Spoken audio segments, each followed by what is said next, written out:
Hey fellow tennis nerds, today I wanted to talk about the best spin rackets, and if you want to know what is different between a spin and a power racket, check out my previous video, spin versus power rackets. I'm going to give you some insight into what's really different, because a lot of people ask me like, what's a Pure Drive and a Pure Aero, what's the difference? Why should I play with one and why should I play with the other? So check that out. These are for you who want to look into a spin racket. You're really interested in getting more top spin, more lift, more spin on your shots. These are some of the best ones in my opinion. If you disagree, that's fine too. These are the rackets that I think will fit a wide group of players. Although they're good spin rackets from many brands, these are kind of my favorites right now, so you know that. The Pure Aero is the most popular racket. I mean, obviously Rafa has made this racket kind of, I think, Babolat's best-selling frame. Very, very spin oriented, quite stiff, so I would be a little bit, careful if you have any arm issues. This is not the racket I generally recommend, but it's great if you don't, because you have a lot of power, a lot of spin potential, still some good control from the frame, which I think is important. Sometimes when you don't really know where the ball is going with these power rackets, you're going to have a lot of floaters and shots that sail long.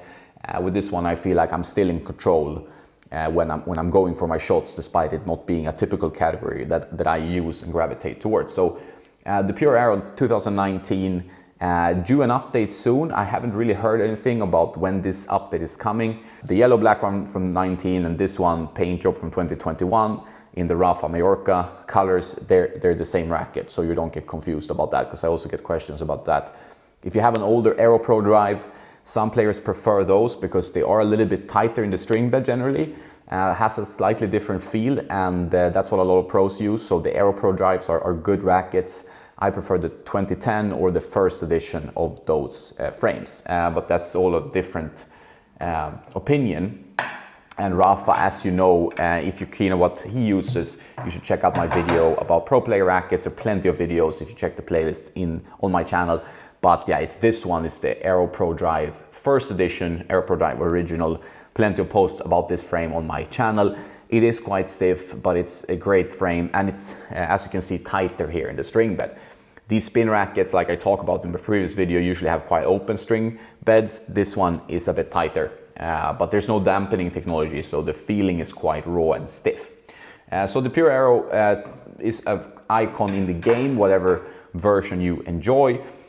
Dunlop created a really nice one that I recently reviewed. I really think that Dunlop has improved the rackets drastically since they introduced Sonic Core and Infinity by BASF, I mean.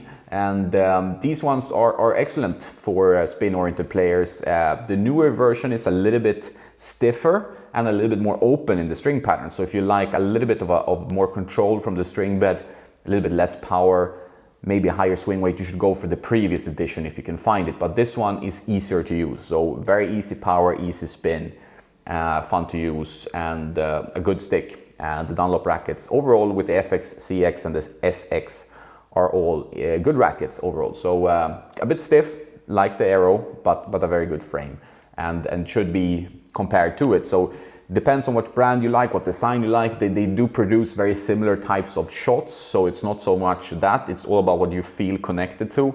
Maybe the grip shape is slightly different. Usually the Babolat grips are a bit thicker and require you to maybe go down half a size or a size. That happens the same with the Yonex that we will get to. These ones feel a bit more like a Wilson grip overall. So Dunlop, also another good spin racket. Yonex has been making a lot of headway into players' racket bags. They've been producing some good frames. They have a lot of great endorsements in Kyrgios, Osaka, and other players that are using the E-Zone mainly. The V-Core is not as popular as the E-Zone. The E-Zone is quite spin friendly still, so a lot of players gravitate towards that one. But the V-Core 100 is a good stick. It has a very spin-oriented profile, and it has a lot of these aero fins and like an indent here to create more string movement. Good power. Overall, the feeling compared to the other ones is that this is more dampened, a little bit more muted. They have the so-called VDM tech, so the handle is filled, so you don't have that same sensation. It feels a little bit more solid on impact, but some players might feel like it's a bit too hard to know where the ball is going. Depends on your liking. So it's all about feel in the end. You need to demo a bit. and try and see what works best for you. And when you find a racket that really feels good and produces a decent ball, then I think you should stick with that button. Don't do like I do as I say, which is something I usually say. I have too many rackets, I test rackets. We also have the Extreme MP. This is the night edition. The other one is lime green and gray. But this one is another one. It's a little bit heavier in swing weight than some of the other ones.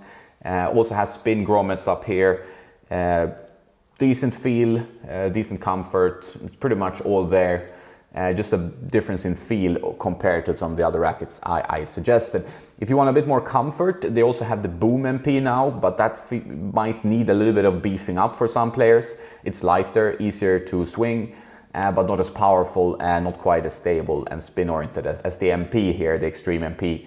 But it's also a good racket. So Head offers a lot of racket models, as you know, and the Boom is somewhat similar to this one, but you need to compare them and see what feels best to you. I will create more comparison videos soon so you can actually get some help in your decision making. That's the whole idea.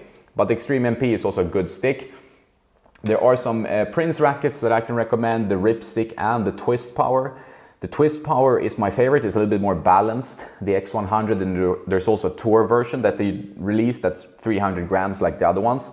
So the Twistpower X100 Tour is a very nice racket, very well balanced, competes well with these frames. It's one of my favorite spin power frames at the moment, and I hope to test the Tour version more in depth. I did test the X100 regular version, a little bit light, but when I added weight it was better to it.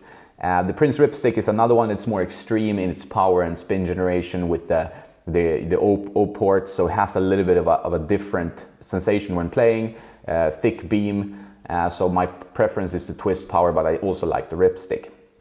Wilson, they don't really have a spin line in my opinion. Well, they don't push the burn line, which was the spin line. I don't see it around as much.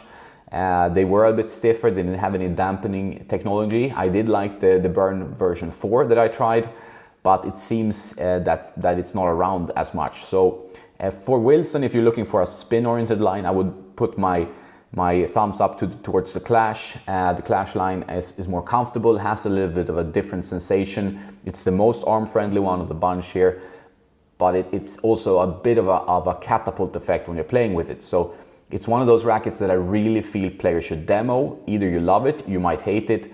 It's one of those kind of strong racket, has a very clear identity, and it's been selling really well, but it's not for everyone for sure. So the Clash 100 has a more comfortable feel than these frames, but also a little bit more happening in the string bed, a little bit more dampening overall in feel. So it's not everyone's cup of tea, but it should be mentioned as a spin racket because I think it is very, very spin oriented, and players using the Clash need to add some topspin because it's not as good on flatter shots as are these rackets, for example. So those are my favorite spin rackets and rackets for spin players. If you have a flatter trajectory ball, you might want to go for a power racket, or you might want to go for a more control-oriented spin racket with a bit smaller head size. And I'm going to talk about those in an upcoming video dealing with control/spin rackets, which is a very popular racket category these days. But these are the power and spin rackets that are all interesting if that's what you want from your game. A little bit more launch, a little bit more topspin, and you're hitting maybe bigger targets, because I think these are for players who like to hit big targets. If you're hitting on smaller targets with a flatter trajectory, I think there are other rackets that will suit you better, but we'll get into that in a future video. If you want to support the work I do, please join patreon.com/tennisnerd. More content, chat function, a lot of stuff, no ads, as you will find on tennisnerd.net. So I think you will like that. Please also check out my affiliates. The links are in the description. Top Court, great tennis instruction online. Swing Vision, great tool for analyzing your tennis if you record yourself. And Tennis Warehouse Europe, and Tennis Only for you who want to buy shoes, strings, grips, rackets, whatever. I get a small commission if you buy anything through these links. That will help Tennis Nerds stay alive. Thanks a lot if you do. Have a nice day now, and don't forget to play some tennis.